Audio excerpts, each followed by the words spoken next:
তো ছোট করে ফেলছি, এই গেল একটা দিক, কোটা করে ফেলছি। এবার দ্বিতীয় দিক আসেন, মাস কয়েক আগে পিআর নিয়ে আমাদের খুব আপত্তি ছিল। এই নারীদের এই বিষয়টাও কিন্তু সংখ্যানুপাতে হচ্ছে, অর্থাৎ এখানে পিআর হচ্ছে 36 জন বিএনপির, বাদ বাকি জামায়াতের। সেটা কিভাবে হচ্ছে? সংখ্যানুপাতে, অর্থাৎ পিআর কিন্তু এখানে ঠিকই আমরা করে ফেলছি। সংসদের সংখ্যাগরিষ্ঠ দলের যে ওই কোটা অনুযায়ী বিএনপি 36টা পাচ্ছে, বিরোধী দল থেকে 14টার মতো। তো সেটাও তো এক ধরনের পিআর। এই দুই দিকের মধ্য দিয়ে একটা সম্ভাবনা কিন্তু 24-এ তৈরি হয়েছিল, যে নারীদেরকে শুধু নারী না দেখে মানুষ হিসেবে দেখার। কারণ আমাদের গত আন্দোলনটাতে নারীরা যে অংশগ্রহণ করেছেন, কিভাবে সেটা, যখন একজন শিক্ষার্থী আন্দোলনে গেছেন, সাথে সাথে তার মা এবং বোনও গেছেন, ওই ক্ষেত্রে নারীদের ব্যাপক অংশগ্রহণ, ক্ষেত্র বিশেষে পুরুষের চেয়েও বেশি। তো আবার ট্র্যাজেডিটা কি এখন দেখেন, এখন এসে তারা আবার পড়ে গেছেন কোটায়, সংরক্ষিত কোটায়। এটা নিশ্চয়ই বিবেকবানদেরকে কিন্তু কষ্ট দিচ্ছে। জুলাই সনদে কিন্তু এরকম একটা বিষয় এসেছিল, যেখানে বিএনপি এবং জামাত এই দু দলই ভেটো দিয়েছিল, যতদূর আমি মনে করতে পারি। এটা কেন করলো তারা?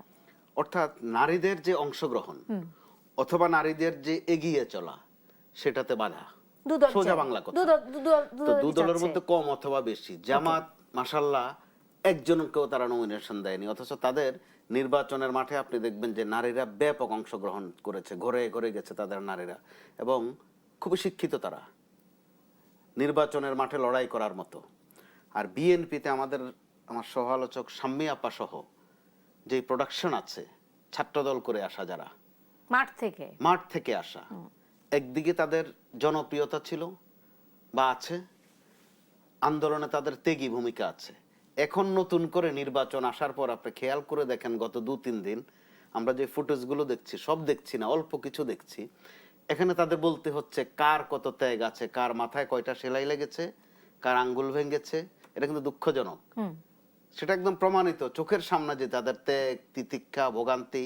আমার কাছে সম্ভবত শাম্মী আপার 2-1টা ফুটেজ আছে এখনো, পুলিশি ওই নির্যাতন কাকে বলে। তো তার জায়গা থেকে যদি তাকে বলতে হয় যে আমিও নির্যাতিত ছিলাম, আমারও ত্যাগ ছিল, বলে প্রমাণ করা, এটা কিন্তু দুঃখজনক। এই জায়গা থেকে আমি বলছিলাম যে সংরক্ষিত শব্দটি একটু কষ্টের তাদের জন্য, কারণ তারা সরাসরি নির্বাচনে জিতে আসার মতো অবদান তাদের ছিল, ওই যোগ্যতা তাদের ছিল বা আছে। তো যেহেতু দেয়া হয়নি, এখন এসেছে সংরক্ষণের জায়গায়। তো এই সংরক্ষণের জায়গায় এসে দল থেকে যদি তাদের এই ত্যাগকে মূল্যায়ন না করে আবারও স্ত্রী কন্যারা আসতে থাকেন, যেটা গত 3টা সংসদে আমরা কিন্তু দেখেছি। শুধু আওয়ামী লীগের নেতারাই স্ত্রী সন্তানদের এনেছেন তা নয়, তাদের যে গৃহপালিত বিরোধী দল ছিল, ওখানে আপনি ধরে ধরে দেখেন, জিএম কাদের সাহেব আসার সময় তার স্ত্রীকে নিয়ে এসেছেন। ওই দলটারে যদি ধরি, জাতীয় পার্টি যদি ধরি, রুহুল আমিন হাওলাদার তার স্ত্রীকে সাথে করে নিয়ে এসেছেন। আবার হাসানুল হক ইনু, রাশেদ খান মেনন, তারাও বাদ দেন নাই এই চর্চা থেকে। তো এগুলো তো সমালোচিত হয়েছে। তো এবার যদি বিএনপির নেতৃত্ব ওই তিক্ত বিষয়টা মাথায় রাখে, 2টা কাজ হবে। একটা হবে, অন্তত নারীদের সম্মানটা থাকবে, পরিবারতন্ত্রের দিকে যাবে না, বিএনপির নেতৃত্ব প্রশ্নের মুখে পড়বে না, কলঙ্কিত হবে না। তো সেই দিক থেকে আমি এটাকে বলবো একটা সুযোগ। বিএনপি যদি এই সুযোগটা নিতে পারে, যেহেতু 36টা তাদের আছে, 36 কেন, তাদের 36 দুগুণে 72-এর বেশিও কিন্তু যোগ্য, সক্ষম এবং অত্যন্ত পরিচিত নেত্রী আছেন মাঠে, যাদের অবদান বলেন ইতিহাসের অংশ। আপনি যদি বিএনপির 17 বছরের আন্দোলনের দিকে একটু ফুটেজগুলো দেখেন, এখনো দেখবেন যে একজন রুহুল কবির রিজভী কোন রকমে আছেন পার্টি অফিসের সামনে, তাকে ঘিরে রেখেছেন ছাত্রদল থেকে আসা মেয়েরা, এবং এক একজনের যে সাহসী ভূমিকা, ওই সময় বরং পুরুষের ঘাটতি আমরা দেখেছি, নারীদের এগিয়ে যাওয়া দেখেছি। তো বিএনপির শীর্ষ নেতৃত্ব সেটা যদি ভাবেন, সেটা যদি আমলে নিয়ে রাখেন। আমি যদি আমলে নেওয়ার কথা আপনি বলছেন, আপনি রুহুল কবির রিজভীর কথা বললেন, আমি খুব সম্মানের সাথে, অত্যন্ত সম্মানের সাথে আমি উল্লেখ করতে চাই যে আমরা আরো একটি ফুটেজ গত 2-3 দিন আগে দেখেছি, যে সকলকেই তো আর সব রাজনীতিবিদ বা যারা রাজনীতি করে সবাইকে তো আর রিকশার পাম ছাড়তে হবে না, এই কথা জনাব রুহুল কবির রিজভী বলছেন। আপনি বলছেন যে তাকে যারা ঘিরে ছিল, তাকে আগলে রেখেছিল বেশিরভাগই আমাদের মা বোনেরা। তো সেক্ষেত্রে বিএনপি কি আসলেও ত্যাগী, কিংবা রাজপথে থাকা যারা নারী নেত্রী ছিল তাদেরকে মূল্যায়ন করছে? একটা প্রশ্ন, এই প্রশ্নটা থাকলো মোস্তফা কামাল ভাই। আমি একটু অ্যাডভোকেট শাম্মী আক্তার আপনার কাছে যাই। অ্যাডভোকেট শাম্মী আক্তার, আপনি কি মনোনয়ন ফর্ম তুলেছেন? আমি অ্যাডভোকেট না। ওকে, আমি sorry, I am so sorry Shammi আপা, আমি আপনাকে শুধু জাস্ট আমি শাম্মী আপা বলেই সম্বোধন করতে চাই। আপনি ফর্ম তুলেছেন? আমি ফর্ম তুলেছি এবং দল থেকে যে ফর্মটা দেওয়া হয়েছে সেটা তুলেছি এবং জমাও দিয়েছি। হ্যাঁ। আচ্ছা, দলের কাছ থেকে প্রত্যাশা কি যদি একটু জিজ্ঞেস করি? দীর্ঘ রাজনৈতিক একটা জার্নি আমরা করেছি এই দলের সঙ্গে। 1989 সালে ছাত্র দলের কলেজ শাখার সদস্য হয়েছিলাম আমি সরকারি বৃন্দাবন কলেজে। সেখান থেকে আমার যাত্রা শুরু। পর্যায়ক্রমে আমি রোকেয়া হলের ঢাকা বিশ্ববিদ্যালয়ের ছাত্র দলের সভাপতি ছিলাম, সেন্ট্রালের ছাত্র দলের ছাত্রী বিষয়ক সম্পাদক ছিলাম, স্টেট সেক্রেটারি ছিলাম, জয়েন্ট সেক্রেটারি ছিলাম। পরবর্তীতে আমি এখন বিএনপি করছি, মিডিয়া সেলের সদস্য আছি, নির্বাহী কমিটির সহ সম্পাদক, জেলা বিএনপির যুগ্ম আহ্বায়ক। এত এত জায়গায় থাকতে গিয়ে আমাকে অনেক জায়গায় কাজ করতে হয়েছে, যেমনি করতে হয়েছে এলাকায় তেমনি করতে হয়েছে আমাকে কেন্দ্রে। এই কাজটা যে আমরা করেছি, বিশেষ করে 111-এর সময় থেকে, 111 যখন তৈরি হলো তখন থেকে আমাদের দল যে কি বলে যে একটা বিপদের মধ্য দিয়ে গেল, সেই সময়টাতে অনেকেই দলের প্রতি বিমুখ হয়েছিলেন, অনেকে চলে গিয়েছিলেন, অনেকে দলকে নিয়ে নানান কটু কথা বলেছেন। সেই সময়ে আমরা কয়েকজন নারী, দেশনেত্রী বেগম খালেদা জিয়া, তিনি আজকে দুনিয়াতে নেই, তার বাসায় তখন এই যে ছিল ইউনুস নামে একজন ছিল, তাকে দিয়ে উনি ফোন করাতেন আমাদেরকে যে আমরা যেন ওই জায়গাটাতে যাই, উনি যেখানে যাবেন, বা আমরা ফোন করে খোঁজ নিতাম। রুহুল আমিন ছিল, ওদের মাধ্যমে খোঁজ নিয়ে নিয়ে আমরা যেতাম, ম্যাডাম ওইখানে যেতেন। এইভাবে আস্তে আস্তে আমরা দলের কার্যক্রমটাকে চালু রাখার চেষ্টা করেছি। এবং এর পর্যায়ে প্রথমে তো আজকের যিনি প্রধানমন্ত্রী তিনি গ্রেপ্তার হলেন, তারপরে ম্যাডাম নিজে গ্রেপ্তার হয়ে গেলেন। আমরা তখনও সেই সাবজেলের সামনে আমরা মানে মিছিল করেছি, আমরা আমাদের কার্যক্রমগুলো চালু রাখার চেষ্টা করেছি। নির্যাতনের যে মানে এটা সেটাও তো কম ছিল না। আপনি তো মারও খেয়েছেন, এরকম তো আমরা দেখেছি, জেল কেটেছি, গাড়ি থেকে ফেলে দিয়েছে।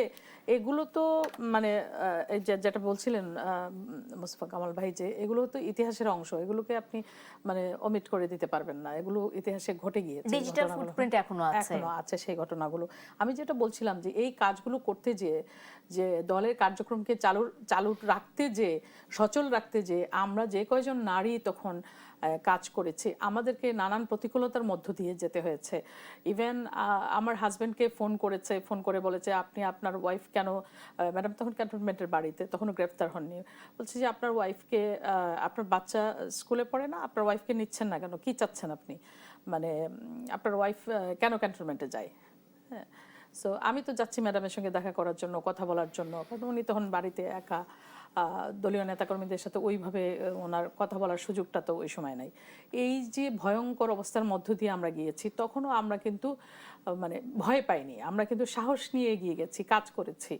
দলের কাছে প্রত্যাশা এইটাই, যারা দলের বাইরে বিচ্যুত হওয়ার এক চুল বিন্দু পরিমাণ চিন্তা কোনোদিন করেনি, যারা দলের সঙ্গে এই দীর্ঘ সময় এই জার্নিটা করে গিয়েছে, নানান প্রতিকূলতার মধ্য দিয়ে, এই যে আপনি জেল বলেন, জুলুম বলেন, আপনি নির্যাতন বলেন, আপনি মামলা বলেন, সব কিছুর মধ্য দিয়েও যে কোনোদিন দলের বাইরে একটি বিন্দু পরিমাণ মানে দলের বাইরে কোনো চিন্তা করেনি, তাদেরকে যদি দল মূল্যায়ন করেন, আমি মনে করি যে সেটা অনেক বেশি কর্মীদের কাছে আশা সঞ্চার করবে। বিশেষ করে তৃণমূলের কর্মীরা যারা আন্দোলন সংগ্রামে ভূমিকা রেখেছে, যারা অনেক কিছু হারিয়েছে, যারা সকলেই নির্যাতনের শিকার হয়েছে, তারা তখন একটা সঞ্জীবনী পাবে যে না ঠিক আছে, যে দলের কাজ করলে বা দলের জন্য আপনি যখন একটা রিস্ক নেবেন বা দলের একটা কাজ করবেন, দল সেটাকে মনে রাখে এবং সেটার জন্য আপনাকে সেটা মূল্যায়ন করে। এটা তো দলের কাছে প্রত্যাশা এইটাই,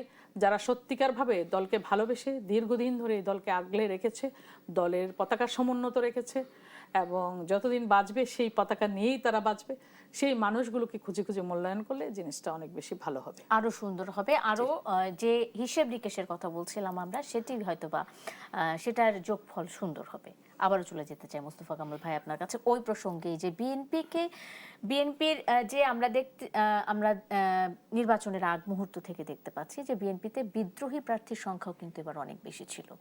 হ্যাঁ, মানে তারা বলছে যে আমাদের একটা বড় ভোট জট ছিল, যানজটের মতো আটকে গেছিল অনেকেই, সে কারণে অনেকেই মনোনয়ন প্রত্যাশী ছিল এবং এ কারণে বিদ্রোহী প্রার্থীরও সংখ্যা অনেক বেশি ছিল। এবং এখানে এসে আমরা দেখতে পাচ্ছি যে পরবর্তী সময় যখন নির্বাচনের সময়টা দেখা গেল যে তারা অনেকেই মনোনয়নপত্র উইথড্র করে নাই, মানে দলের নির্দেশনাও মানে নাই। সেক্ষেত্রে বিএনপিতে এই যে এক ধরনের অস্থিরতা চলছে, অনেক বড় দল অস্থিরতা চলবে, তারা আপনি বিএনপি করলে আপনি ওই কথাটাই বলতেন। তো সে মানে অভিযোগটা হচ্ছে যে বিএনপি ত্যাগীদের মূল্যায়ন করছে না। এই প্রশ্নটা আপনার কাছে থাকলো, বিরতির পর এসে এই প্রশ্নটার উত্তর নেব। দর্শক, একটা বিরতি নিচ্ছি RIL অ্যাঙ্গেল চ্যানেল স্কয়ার বা নিবেদিত দেশ সাম্প্রতিকে, সঙ্গে থাকুন। তাই আমি এই অংশের শুরুতে মোস্তফা কামাল অনেকবার ওই প্রশ্নটি আটকে যাচ্ছে বারবার, ওখানে এসে আমরা ত্যাগের প্রশ্ন, ত্যাগের সংজ্ঞাটাও আসলে আমি জানতে চাই আপনার কাছে, এবং বিএনপি ত্যাগী নেতা নেত্রীদের মূল্যায়ন করছে না, এই অভিযোগটা আমরা বিভিন্ন জায়গা থেকে পাচ্ছি। আপনিও নিশ্চয় পাচ্ছেন, সাংবাদিক হিসেবে আপনিও নিশ্চয় পাচ্ছেন, আপনি একটু বলেন নাকি। ওখানে ত্যাগের প্রশ্নে বরাবরে যেটা রাজনীতি সহ বিভিন্ন ক্ষেত্রে যারা ত্যাগ করে তাদের শুধু ত্যাগ করে যেতে হয়, ভোগ তাদের ভাগ্যে খুব একটা জোটে না। আর বিশেষ করে আজকের প্রসঙ্গের সাথে যদি বলতে হয় নারীদের ত্যাগ, বেগম খালেদা জিয়া যখন খুব কঠিন এক সময়, পুরুষ নেতৃবৃন্দের ম্যাক্সিমাম তখন কারাবন্দী, তখন বেগম খালেদা জিয়ার পাশে আমরা দেখলাম একজন নারী ফাতেমাকে আর সাবেক ছাত্রদল নেত্রীদেরকে। কঠিন এক সময় তখনকার ক্ষমতাসীন দল থেকে তাচ্ছিল্য করে বলা হতো যে এটা লেডিজ পার্টি, খুব মস্করা করা হতো, কিন্তু আপার বোধ মনে থাকার কথা। তারপর বাংলাদেশের ট্র্যাজেডিটা এরকম, আওয়ামী লীগের যখন কঠিন সময়, সে ৭৫ পরবর্তীতে বলা হতো যে বাতি দেওয়ার লোক নেই, তখন হারিকেন জ্বালাতেন আমেনা বেগম নামে একজন, তারা ভুলে গেছেন সবাই। পরবর্তীতে আসলো আরেকজন নারী সাজেদা চৌধুরী, আমার যতটুকু এই মুহূর্তে মনে পড়ছে, তাদের নাম এখন মনে করিয়ে দিতে হয়। তারা পরবর্তীতে আর ত্যাগের মূল্যায়ন খুব একটা পাননি। উদাহরণের প্রয়োজনে আরো আনতে হয়, ৯০-তে যখন এরশাদ পতন হলো, তো এটার নাম যত না এরশাদ পতন তার চেয়ে বেশি হচ্ছে স্বৈরাচার পতন। তো এরকম পতন, কঠিন এক পতনের পর ওই দলটা টিকিয়ে রেখেছিলেন কয়েকজন নারী। এরশাদের জন্য কয়েকজন নারী নিয়মিত মিছিল মিটিং করতেন, ব্যতিক্রমী মিটিং মিছিল, আমরা এগুলো নিয়ে একটা হাসি মস্করা করতাম যে ওইটাও বোধহয় একটা লেডিস পার্টি। কিন্তু পরবর্তীতে দেখা গেল ওই নারীদেরকে সবাই আমরা ভুলে গেছি, সবার কথা মনেও পড়ছে না বা দেখাও যায় না। তো সেটার একটা ভাষণ আসলো, কিন্তু এবার বিএনপি এর চেয়ে ব্যতিক্রম হবে কিনা প্রশ্ন সেটা। হিসাব নিকাশে এই ত্যাগী নারীদেরকে মূল্যায়নটা কিভাবে করা হবে, যেখানে তাদের ৬-৭ জন পাশ করে এসেছেন, অর্থাৎ জাতীয় নির্বাচনে সরাসরি ভোটে, ওই ৫-৭ জনের মধ্যে কেউ বাবা মায়ের কোটায় অথবা স্বামীর কোটায়, এটা কিন্তু লক্ষণ খুব একটা সুন্দর নয়। আছে ব্যাখ্যা আছে যে স্বামীরাও ত্যাগী ছিলেন, তাদেরও অবদান ছিল, কিন্তু এর বাইরে যারা আছেন তাদেরকে মূল্যায়ন করা, অর্থাৎ সংসদীয় মূল্যায়ন যেটা, কারণ মূল্যায়ন বলতে শুধু সংসদে নেই মূল্যায়ন নয়, আরো অনেক জায়গা আছে, স্থানীয় সরকারে আছে, আরো নানান জায়গায় আছে। তো নমুনাটা কেমন হবে, যেহেতু ওখানে বাবা মায়ের দোয়া বেশি হয়ে গেছে, তো এখন এই ৩৬ জনে কোন ফর্মুলা হবে, এখানেও কি বাবা মা সামনে চলে আসবে নাকি রাজপথে যাদের ভূমিকা ছিল তারা সামনে আসবেন, সেটা নিয়েই কিন্তু এখন প্রকাশ্যে কথাবার্তা হচ্ছে।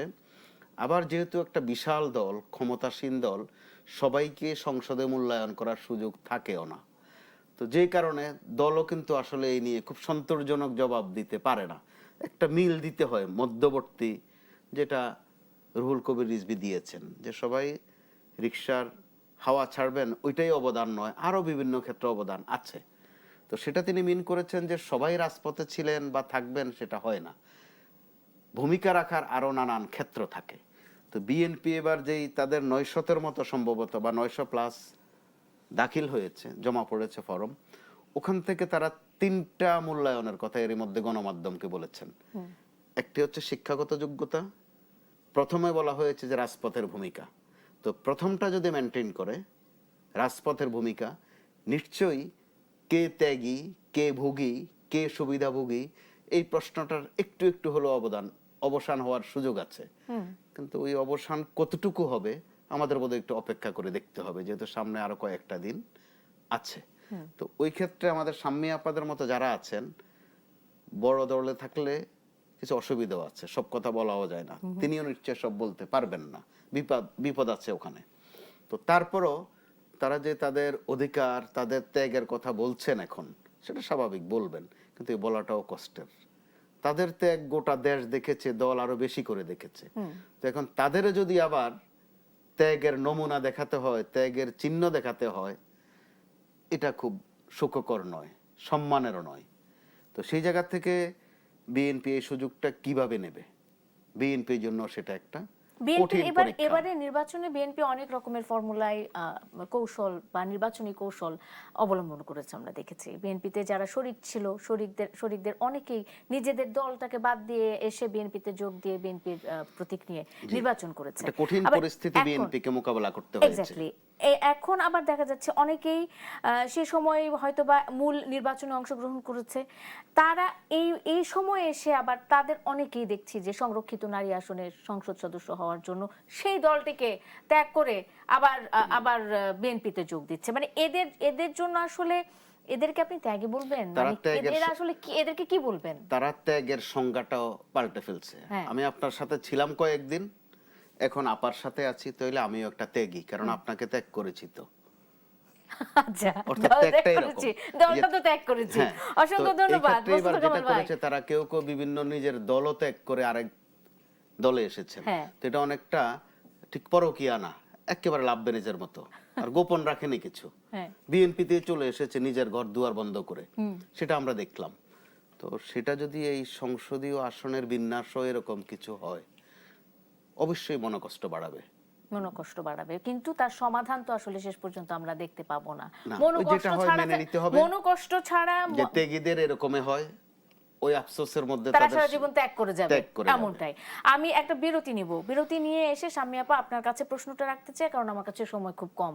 আপনার কাছে প্রশ্ন থাকবে সেটি হলো যে ঠিক এই মুহূর্তে বাংলাদেশে নারী নেতৃত্বের কি অবস্থা? বেগম খালেদা জিয়ার মৃত্যুর পর তিনি একটা উদাহরণ তৈরি করেছিলেন এবং খুবই সম্মানের সাথে, শ্রদ্ধার সাথে তাকে স্মরণ করছি, এবং তার অনুপস্থিতিতে বাংলাদেশে বিভিন্ন রাজনৈতিক দলে নারী মোস্তফা কামাল আছেন। শাম্মী আক্তারের কাছে এই অংশে আমি চলে যেতে চাই। আসলে নারী নেতৃত্ব নিয়ে একটা কথা বলছিলাম। বেগম খালেদা জিয়া চলে যাওয়ার পরে বাংলাদেশে নারী নেতৃত্ব আমরা দেখেছি, অনেক রকমের নারী নেতৃত্বই আমরা দেখেছি, কিন্তু বেগম খালেদা জিয়ার কথা বলতে হয় এই কারণে যে তার প্রতি মানুষের যে মনোভাবটা সেটা পজিটিভ, ইতিবাচক, কারণ আমরা নেতিবাচক নারী নেতৃত্ব দেখেছি। তার চলে যাওয়ার পরে আসলে বাংলাদেশে ঠিক এই মুহূর্তে নারী নেতৃত্বের কি অবস্থা? কারণ আমরা দেখি যে বিএনপির 5% যে কোটার যে বিষয়টা ছিল, সেটাও বিএনপি দিল না। আরেকটি বিরোধী দল যেটি সংসদের প্রতিনিধিত্ব করছে, তারা তো একটাও দিল না। তার মানে নারীদেরকে নেতা হিসেবে দেখার প্রবণতা বাংলাদেশের মানুষের কি তৈরি হয়েছে কিনা, আপনার কি মনে হয়? বাংলাদেশের মানুষের কথা বলছেন আপনি খোদ আমেরিকাতেই তো ওইখানকার মানুষের মাইন্ডসেট আপ হয়নি। দেখলেন না যে হিলারিকে তারা কিন্তু প্রেসিডেন্ট হিসেবে কিন্তু অ্যাকসেপ্ট করতে পারে নাই। সুতরাং ওই কম্পারিজনে যদি যান, তাহলে বাংলাদেশের মানুষ তো আরো বেশি নেগেটিভ হবে, এটাই স্বাভাবিক। তারপরেও আমাদের নারীরা তো ঘরে বসে নেই, আমাদের নারীরা কাজ করছে। শুধু কি রাজনৈতিক অঙ্গনে, আপনি পাইলট বলেন, ডাক্তার বলেন, ইঞ্জিনিয়ার বলেন, এই যে মিডিয়াতে আপনি কাজ করছেন, প্রত্যেকটা অঙ্গনে নারীরা কিন্তু তাদের স্বাক্ষর রেখে যাচ্ছে, মানে তাদের কাজের উজ্জ্বল স্বাক্ষর রেখে যাচ্ছে। এবং দেশনেত্রী বেগম খালেদা জিয়ার কথা যদি আপনি বলেন, উনি আমাদেরকে যেভাবে নার্সিং করেছেন, যেভাবে মমতা দিয়ে, ভালোবাসা দিয়ে আমাদেরকে আগলে রেখেছেন। আমার মনে আছে আমাকে যখন অ্যারেস্ট করা হয় কাশিমপুর কারাগারে, তখন প্রচণ্ড শীতের মধ্যে আমাকে ওইখানে নিয়ে একটি কারাগারের মধ্যে বন্দি করে রাখে। ওইটা নাকি 1/11-এর সময় কারাগার দুটো তৈরি করা হয়েছিল, দুটো সাবজেল তৈরি করা হয়েছিল ওনাদের দুইজনকে রাখার জন্য। পরবর্তীতে ওনাদেরকে তো পার্লামেন্টের ওই সাবজেলে রাখা হলো, ওই দুটো ওইভাবে পড়ে আছে। ওই একটি কারাগারের মধ্যে একজন মানুষ, আমাকে বন্দি করে ওইখানে নিয়ে রাখলো। তখন আমি জেল থেকে বের হওয়ার পরে আমি যখন ম্যাডামের সঙ্গে দেখা করতে গেলাম, ম্যাডাম জাস্ট 2 হাতে এইভাবে বের করে দিয়ে বললেন, আসো আসো আসো। আমি যেহেতু ম্যাডামকে গলা জড়ায় ধরলাম। মানে এর চেয়ে বড় প্রাপ্তি আমার মনে হয়েছে আমার দীর্ঘ রাজনৈতিক জীবনে। ওনার মানে বুকের মধ্যে আশ্রয় পাওয়া বা স্থান পাওয়া, এটা খুব কম মানুষের ভাগ্যেই জুটেছে। ওনার পরিবারের লোকের বাইরে আমার জানা নেই ওইরকম। তো এটা আমি পেয়েছি। আমার ওই ছবিটা বাঁধানো আছে আমার ঘরে। যতদিন বেঁচে থাকবো ততদিন এটা আমার চোখের সামনেই থাকবে। তো তারপরে আপনি রমনায় যখন জনসভা হলো, দেখা গেল যে বিশাল এক লিস্ট, সেই লিস্টের মধ্যে কারা কারা অ্যারেস্ট হয়েছে, কারা জেলে আছে ওদের, সেই লিস্টের মধ্যে আমার নামটি নেই। কিন্তু ম্যাডাম যখন বক্তব্য দিতে দাঁড়িয়েছেন, ম্যাডাম তখন বলছেন, কি দোষ ছিল আমার স্বামীর, আমার স্বামীকে ওরা ধরে নিয়ে গেল। আমি তো এটা শুনে বের হয়ে আমি চিন্তা করলাম যে কতটা মমতা, কতটা ভালোবাসা একজন কর্মীর প্রতি, মানে একজন নেতার থাকলে পরে ওনাকে কেউ মনেও করিয়ে দেয়নি। ওই কাগজে আমার নামও লেখা নেই, উনি কিন্তু অনর্গল বলে যাচ্ছেন যে ওরা আমার মেয়েটাকে এইভাবে ধরে নিয়ে গেল, ওর কি অপরাধ ছিল, কেন নিয়ে গেল স্বামীকে। তো এই যে মমতা, এই মমতার বন্ধনে তো আবদ্ধ হয়েই এই জীবন পার করে দিয়েছি, তাই না? আমরা ধরে নিই যে আমি ছাত্রদল, মানে বললাম তো আপনাকে যে ম্যাট্রিক পাশ করলাম 89 সালে, তারপর কলেজে ভর্তি হলাম। সেই থেকে যে শুরু, সেই থেকেই তো ম্যাডামের প্রতি যে একটা অ্যাট্রাকশন, ম্যাডামের প্রতি যে একটা ভালো লাগা, এবং উনি তো ভালো লাগার মতন মানুষ ছিলেন, এবং ওনার কোনো খারাপ দিক তো আপনি মানে বলতে পারবেন না। ওনার প্রতি মানুষের যে পজিটিভ ধারণা, উনি দেখেন দেশ ছেড়ে যাননি, উনি গণতন্ত্র প্রতিষ্ঠার জন্য উনি নিজের জীবনটা বিসর্জন দিয়ে দিলেন, কিন্তু আপোষ তো করলেন না। এই যে এই নীতি এবং এই যে আপোষকামী না হয়ে, আপোষহীন হয়ে কিভাবে মানুষের হৃদয়ে স্থান করে নিতে হয়, সেটা যদি দেখতে হয় আপনি দেশনেত্রী বেগম খালেদা জিয়ার দিকে তাকালে সেটা আপনি পাবেন। আর পক্ষান্তরে যদি আপনি আরেকজনের কথা বলেন, তিনি তো শেষ পর্যন্ত এই যে মানুষকে যে মানে মূল্যায়ন করেননি, মানে মানুষের হৃদয়ে জায়গা করেননি, সেই জন্য পালিয়ে যেতে হয়েছে, তাই না? তো এই বিষয়গুলো অদূর ভবিষ্যতে আমরা আবার কবে নারী নেত্রী দেখতে পাবো সেটা জানি না। তবে বর্তমান যিনি আমাদের দলের চেয়ারপারসন যিনি আছেন, আমাদের বর্তমান প্রধানমন্ত্রী, আমি অত্যন্ত আস্থাশীল তার প্রতি, এবং তার নেতৃত্বে আমরা অনেক কাজ করেছি। আমাদের যে মিডিয়া সেলটি প্রতিষ্ঠা করা হয়েছে, এর মধ্য দিয়ে আমরা যে 31 দফাটা নিয়ে মানুষের দ্বারে দ্বারে গিয়েছি, এগুলো ওনার নির্দেশনা অনুযায়ী আমরা কিন্তু করেছি কাজগুলো, অনেক কাজ করেছি। এবং উনি চেষ্টা করছেন দেশটাকে একটা ভালো দিকে নিয়ে যাওয়ার জন্য। উনি চেষ্টা করছেন যে বাংলাদেশের মানুষ যে এই যে খাদের কিনারায় যে আওয়ামী লীগ নিয়ে গেল, সেই জায়গাটা থেকে বাংলাদেশকে আবার পুনরায় একটা ভালো জায়গায় নিয়ে যাওয়ার জন্য উনি আপ্রাণ চেষ্টা করে যাচ্ছেন। এবং সেই জন্য দেখেন যে আপনি ফ্যামিলি কার্ড দিয়েছেন, কৃষক কার্ড দিলেন, 22,000 কৃষককে দিয়েছেন। এটা কিন্তু চারটিখানি কথা না, মাত্র কদিন হলো সরকার গঠন হয়েছে, এর মধ্যে উনি আপ্রাণ চেষ্টা করে যাচ্ছেন। খাল খনন কর্মসূচির উদ্বোধন করেছেন, এবং এগুলো উনি বাস্তবায়ন করবেন। যতগুলো নির্বাচনী ইশতেহার তিনি দিয়েছেন সেগুলো উনি একে একে বাস্তবায়ন করবেন। আসেন আপনি জুলাই সনদের কথা, জুলাই সনদও কিন্তু একটি অক্ষরও বাদ যাবে না, যেটা বিএনপি সই করেছে সেটা বাস্তবায়ন করা হবে। উনি নিজে দাঁড়িয়ে বলেছেন পার্লামেন্টে, উনি টাঙ্গাইলের জনসভায় বলেছেন যে এগুলো আমরা বাস্তবায়ন করব। আমাদের কোথাও তো কোনো কার্পণ্য নেই। তাহলে জুলাই সনদে এই যে যারা এখন গলা ফাটায় জুলাই সনদ করে করে, তারা তো কেউ তো জুলাই সনদে বিএনপির আগে স্বাক্ষর করলো না। বিএনপিকেই কেন এই দায়িত্ব নিতে হলো যে জুলাই সনদকে বাস্তবায়নের জন্য সেটাতে যে স্বাক্ষর করতে হলো? বিএনপির আন্তরিকতার কোনো অভাব নাই, বিএনপি সদিচ্ছার কোনো অভাব নাই, এবং বিএনপি একটি সুন্দর মানবিক বাংলাদেশ যেখানে সবাই শান্তিতে সম্মানের সাথে বসবাস করতে পারে, সেরকম একটি বাংলাদেশকে প্রতিষ্ঠার জন্য এই সরকার চেষ্টা করে যাচ্ছে। আমি এই আজকের এই অনুষ্ঠানের মধ্য দিয়ে আমি এই আহ্বানটাই রাখতে চাই সকলের কাছে, আসুন আমরা সবাই মিলে সরকারকে সহযোগিতা করি, কারণ সবার আগে বাংলাদেশ। অসংখ্য ধন্যবাদ শাম্মী আক্তার আপনাকে। মোস্তফা কামাল, আপনার কাছে একেবারে 30 সেকেন্ডে, মানে খুব কম সময়, আমাকে বারবার তাড়া দেওয়া হচ্ছে। শুধুমাত্র আমি এই হিসেবটা মিলাতে চাই যে যেহেতু কোনো নারী প্রার্থী ছিল না বিরোধী দলে, তারা তো 36টা বিএনপি পাবে, বাদ বাকিটা তো তারা পাবে। তো সেক্ষেত্রে আসলে এই হিসাবটা কিভাবে মেলানো হবে? এই নারীগুলি কোথায় থেকে আসবে? মানে তারা কিভাবে এই জিনিসটাকে হিসাবটা মিলাবে? তারা হিসাব মিলাতে চাইলে তাদের মধ্যে কোনো গোলমাল হবে না। তাদের দলে বিশেষ করে জামাতেও আছে, এনসিপিতেও আছে যথেষ্ট যোগ্য, শিক্ষিত, মেধাবী নেতৃত্ব আছেন, নারী নেতৃত্ব। তো সেই ক্ষেত্রে তারা কি সেটার দিকে অ্যাটেনশন বেশি দিবেন, নাকি মাঠের যে পরিস্থিতি, অর্থাৎ বিএনপিতে যে গোলমাল পাচ্ছে সেটাকে সুযোগ হিসাবে নেবেন? কারণ গত 1.5 মাসের যে আলামতে আমরা বুঝতে পারছি যে তারা বিএনপির ত্রুটি বিচ্যুতিগুলো অথবা বিএনপির যে দুর্বলতাগুলো সেখানে আঘাতটা একটু বেশি করে করছেন। সেই জায়গা থেকে বিএনপির ভাবতে হবে। বিএনপির যিনি চেয়ারম্যান এখন, তখনও তিনি চেয়ারম্যান হন নাই, ভারপ্রাপ্ত চেয়ারম্যান ছিলেন, তিনি বলে রেখেছিলেন যে আগামী নির্বাচনটা বড় কঠিন হবে। তো আগামী নির্বাচনটা বলতে তখন বোঝানো হয়েছিল ত্রয়োদশ জাতীয় সংসদ নির্বাচন। এখন তো নমুনায় মনে হচ্ছে যে নারী আসনের যে 50-এর বিষয় আছে, যে এক সময় তাচ্ছিল্য করে বলা হতো 50 সেট গহনা, তো এই গহনা সাজাতে গিয়ে যদি না মেঘনা বেগম বা মেঘনা আলম বা দুদিন পরে কোনো পদ্মাবতী চলে আসেন এখানে, সেই ক্ষেত্রেও যে বদনামটা হবে, বিরোধী দল বলতে জামাত ইসলাম, তারা তখন ওই সুযোগটাও নেবে, সেটা আমরা আগাম বলে দিতে পারি। তো সেই ক্ষেত্রে বিএনপি এই কঠিনকে অবশ্যই জয় করবে, সেই আশাটা আমরা রাখতে পারি। আর যদি এমনটা হয় যে বিশাল দল, কেউ মূল্যায়ন হলো কি হলো না তাতে কিছু যায় আসে না, ওই ভাবনায় গেলে একটা বোকামি করবে, মানুষের দৃশ্যপটে তখন অনেক কিছু বেশি উঠবে। এখানে আমি 10 সেকেন্ডে শেষ করে ফেলি। বাংলাদেশে একটা ব্যতিক্রম দৃষ্টান্ত তৈরি হয়েছিল, বেগম খালেদা জিয়া হেঁটে হেঁটে কারাগারে যাওয়া। ওই দিনের যে ফুটেজগুলো আপনি মনে করে দেখেন যে ওনার দুপাশে নেত্রীরাই ছিলেন, তারা তাকে মায়ের মতো করে কারাগার পর্যন্ত দিয়ে এসেছিলেন। তখনকার সরকারি দল থেকে সেটার অনেক বাজে সমালোচনা হয়েছিল, কিন্তু বাংলাদেশে সেটা কিন্তু এক দৃষ্টান্ত। মানুষের চোখের সামনে যখন ওই ফুটেজগুলো আসবে বা ওই অবয়বটা মানুষ ভাববে, তখনও কিন্তু বিএনপির কয়েকজন নেত্রীর চেহারাও মানুষের সামনে আসবে। তো সেই ক্ষেত্রে বিএনপির বর্তমান নেতৃত্ব বা চেয়ারম্যান সাহেব অবশ্যই সেটার একটা মর্যাদা দিবেন, মূল্যায়ন করবেন। এই প্রত্যাশা নেত্রীদের প্রত্যেকে রাখবেন। একটা গঠনমূলক, একটা জবাবদিহিমূলক, একটা সহনশীল সংসদ আমরা দেখতে চাই, যেখানে এই সংরক্ষিত নারী আসনের যে বিষয়টি রয়েছে। আমি আসলে শুরুতে আপনি যেমনটা বলছিলেন যে সংরক্ষিত শব্দটার সাথে একটা অসম্মানজনক, আমরা চাই না যে আসলে এরকম কোন সংরক্ষিত নারী আসন থাকুক, তারপরও যেহেতু আছে অবশ্যই ত্যাগী এবং যারা যোগ্য তাদেরকে মূল্যায়ন করা হবে।